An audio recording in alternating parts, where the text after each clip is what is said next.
गर्मी से हिफाजत की तदाबीर। फरमाने आखिरी नबी सल्लल्लाहु अलैहि वसल्लम, जब सख्त गर्मी होती है तो बंदा कहता है ला इलाहा इल्लल्लाह, आज बड़ी गर्मी है, अल्लाहुम्मा अजिरनी मिन हर्रि जहन्नम, यानी ऐ अल्लाह मुझे जहन्नम की गर्मी से पनाह दे। अल्लाह पाक दोज़ख से फरमाता है मेरा बंदा मुझसे तेरी गर्मी से पनाह मांग रहा है और मैं तुझे गवाह बनाता हूँ कि मैंने उसे तेरी गर्मी से पनाह दी। ये आशिकान रसूल आजकल वाकई गर्मी की शिद्दत की लहर आ गई है, लू चल रही है। याद रखिए गर्मी को बुरा कहना बुरी बात है, क्योंकि गर्मी का गिला शिकवा करने वाला एक तरह से गर्मी को पैदा करने वाले यानी रब्बुल इज्जत की शिकायत कर रहा है। गोया कह रहा है कि देखो अल्लाह पाक ने गर्मी बढ़ा दी है, तो ये मुनासिब नहीं है। हर मौसम अल्लाह पाक की तरफ से ही होता है। मौसम की तब्दीलियाँ भी रब्बे करीम की तरफ से होती है। कभी हवा ज़ोर से चलती है, कभी रुक जाती है, कभी बारिशों का ज़ोर होता है तो कभी खुश्क साली होती है।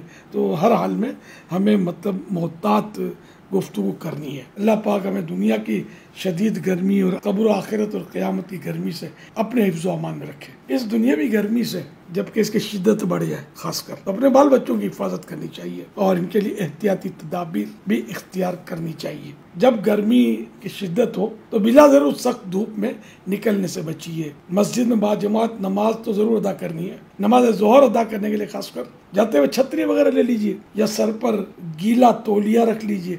प्यास की शिद्दत हो या ना हो, दिन में कम से कम 12 से 15 गिलास पानी पीना चाहिए।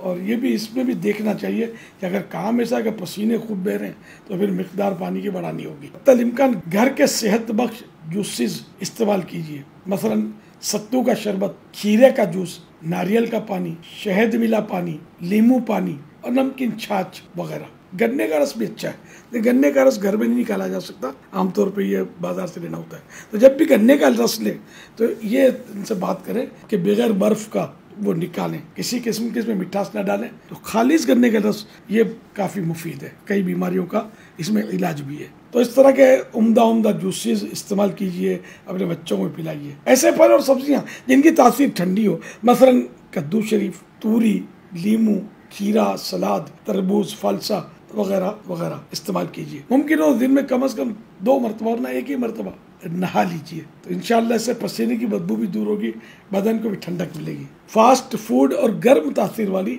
ग़िज़ाओं से परहेज़ कीजिए, मसलन पिज़्ज़ा, बर्गर, समोसे, रोल, शवारमा, कबाब, उबले हुए अंडे, कॉफ़ी वगैरह से वैसे ही बचना चाहिए। और चाय भी इतनी मुफीद नहीं है, तो जितना हो सके इनसे बचना ही मुफीद है। और इस मौसम में खुसूसन गर्मी की शिद्दत हो तो ज़्यादा एहतियात की जाए। आखिर मर्ज़ है कि दुनिया की गर्मी की शिद्दत के वक्त मैदान क़यामत की कड़ी धूप और ना ख़त्म होने वाली प्यास को याद करके हर किस्म के गुनाहों से तौबा करनी है और हमेशा हमेशा के लिए गुनाहों से बचकर ज़िंदगी बसर करनी है। मज़ीद मालूमात के लिए मकतबतुल मदीना का रिसाला गर्मी से हिफाजत के मदनी फूल खुद भी पढ़िए और मरहूमीन के इसाले सवाब के लिए तकसीम भी कीजिए। मुफ्त पढ़ने या PDF हासिल करने के लिए दावत इस्लामी की वेबसाइट से फ्री डाउनलोड कीजिए और दूसरों को शेयर कीजिए।